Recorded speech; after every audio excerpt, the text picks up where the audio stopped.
पिछले 2-3 साल से भारतीय एक्सपर्ट्स और भारतीय सोशल मीडिया का भारत सरकार पर लगातार ये दबाव रहा है कि अगर भारत भविष्य का सुपर पावर बनना चाहता है तो उसके पास अपना 5वीं पीढ़ी का फाइटर प्लेन होना ही चाहिए। लेकिन पिछले 1-1.5 साल में ये दबाव अब भारत की जरूरत बन गई है, क्योंकि पहले तो तुर्की ने अपना 5th जनरेशन फाइटर प्लेन कान सबके सामने रखा और ऐसी खबरें आई कि पाकिस्तान कान को खरीद सकता है, भले ही ये खरीद 12 से 18 जहाजों की हो। लेकिन ये जरूरत तब अर्जेंसी बन गई जब खबरें आई कि चीन अपना JF-35 पाकिस्तान को देगा। अब हालांकि पाकिस्तानी रक्षा मंत्री ख्वाजा आसिफ JF-35 की खरीद को नकार चुके हैं और इसे केवल मीडिया की गलतफहमी कह रहे हैं, लेकिन भारत को 5वीं पीढ़ी के जहाज की सबसे ज्यादा जरूरत महसूस होने लगी है। अब तक भारत के एमका पर कई खबरें आ चुकी हैं और अमेरिका के F-35 के साथ साथ रूसी Su-57 की खरीद की चर्चा भी हर दूसरे दिन होती रहती है। लेकिन आज जो खबर निकलकर सामने आई है वो भारत के लिए किसी धमाके से कम नहीं है। सबसे बड़ी बात यह है कि यह खबर किसी मीडिया हाउस या एक्सपर्ट की तरफ से नहीं आई है, बल्कि यह खबर सीधे सीधे भारत के डिफेंस सेक्रेटरी RK सिंह साहब की तरफ से आई है। तो चलिए सारी खबर जानते हैं, लेकिन आपसे रिक्वेस्ट है कि चैनल को सब्सक्राइब कर लीजिए, क्योंकि यहां आपको डिफेंस, फाइनेंस और फॉरेन पॉलिसी पर वीडियोस रोज मिलते हैं।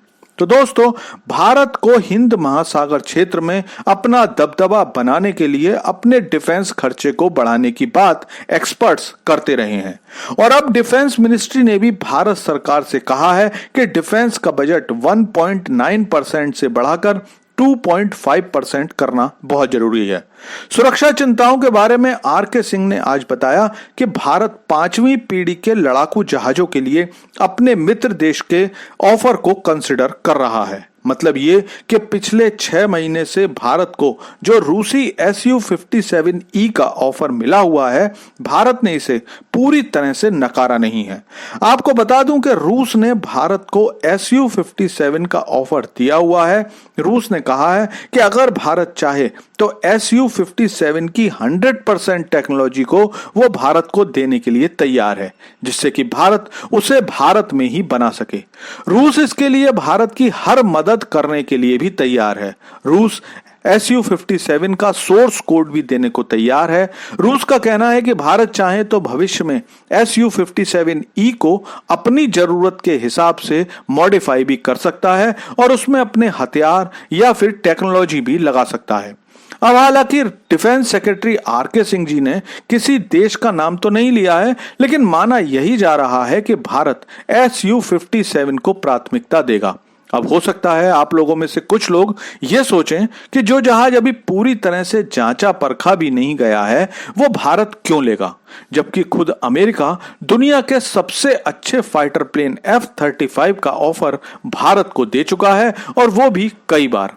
तो दोस्तों, ये तो मैंने आपको अपने पिछले वीडियो में बताया ही था कि रॉयल ब्रिटिश नेवी का अमेरिकी जहाज F-35B पिछले 20 दिनों से भारत में त्रिवेंद्रम एयरपोर्ट पर खड़ा है, जिसकी खराबी अब तक अमेरिकी इंजीनियर्स दूर नहीं कर पाए हैं। इसके अलावा अमेरिका वैसे भी भारतीय सैन्य प्रोडक्ट्स का ऑर्डर समय पर नहीं दे पा रहा है। इसका उदाहरण 2019 में ऑर्डर किए गए अपाचे हेलीकॉप्टर हैं, जो पिछले 6 सालों में भारत नहीं आ पाए हैं।